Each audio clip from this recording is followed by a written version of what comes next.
It feels like our world gets more complicated every single day, right? So, how do we even begin to make sense of it all?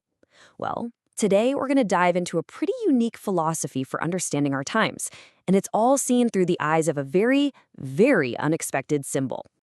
Let's face it, we are living in a world of just noise.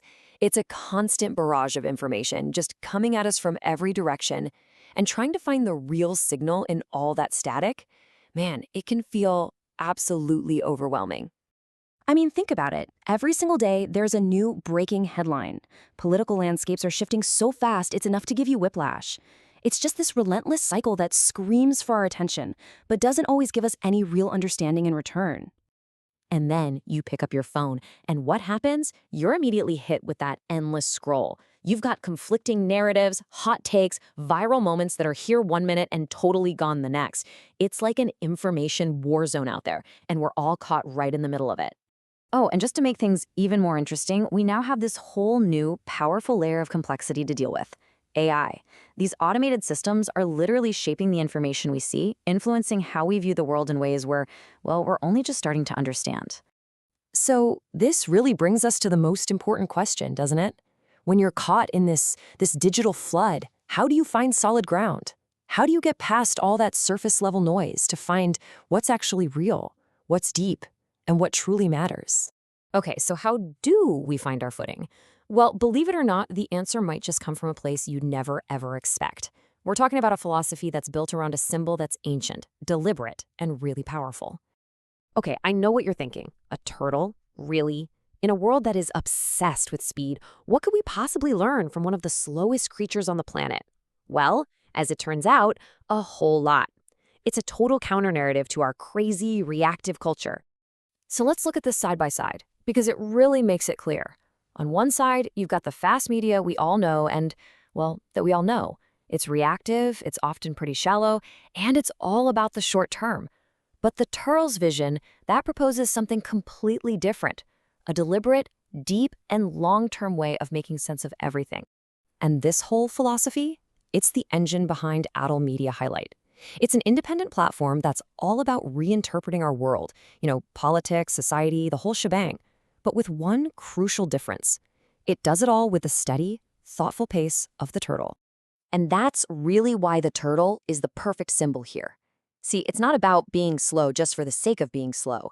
No, it's about what that steadiness represents. It's about three core things: having the wisdom to look past the obvious, the steadiness to not get pulled around by every new trend, and the long-term vision to see the whole board, not just the next move. All right, so that's the mindset, but how does this actually work in practice? Well, this whole philosophy is built on a really clear and structured framework. The analysis really boils down to four main pillars. First up, geopolitical transformations, the big power shifts happening on the world stage. Second, digital narratives, really digging into the stories being told online. Third is the economy and how it connects to our daily life.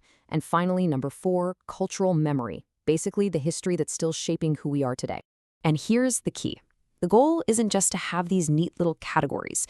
It's to use them to connect the dots. So let's take a random headline, something like, "Smartphone prices are going up because of a chip shortage." Fast media just gives you that fact and moves on. But this framework, it pushes you to go deeper. It makes you ask, okay, how are geopolitical tensions messing with that chip supply? That's pillar one. How are the stories online shaping whether we panic buy or stay patient? That's pillar two. And hey, how does this price hike actually affect my family's budget? That's pillar three. All of a sudden, a simple headline becomes this amazing window into how our whole world is connected. So, why does any of this matter? Why go through all that trouble? Well, it's about making that jump from just consuming information to actually achieving genuine understanding. And this kind of approach isn't just for one type of person. It's designed for a whole range of people. We're talking about young people just trying to figure out the world, researchers who need solid sources, diaspora communities wanting to stay connected, and even decision makers who absolutely need to see the full picture. Really, it's for anyone who's looking for a deeper, more informed perspective. At the end of the day, the most crucial point is this: it's all about building trust. In this crazy environment of noise and agendas, the goal is to become a reference point you can actually rely on. And you build that trust with content that delivers on three simple promises every single time. It's got to be clear, it's got to be deep, and it has to be objective. And that brings us to the long view. Just a final thought to kind of pull all this together. What we're really talking about here is a fundamental shift in how we approach the world around us. And yeah, it all comes back to this one simple but really powerful idea. This isn't about winning some kind of race. It's about making steady, meaningful progress toward real understanding. It's about taking the time to actually get it right, progressing steadily, just like the turtle. So I'll just leave you with this one question to think about. Our whole culture is constantly telling us to sprint, right? To keep up, to react instantly. But what could you see, what might you discover about our world, and maybe even about yourself if you just made the conscious choice to walk?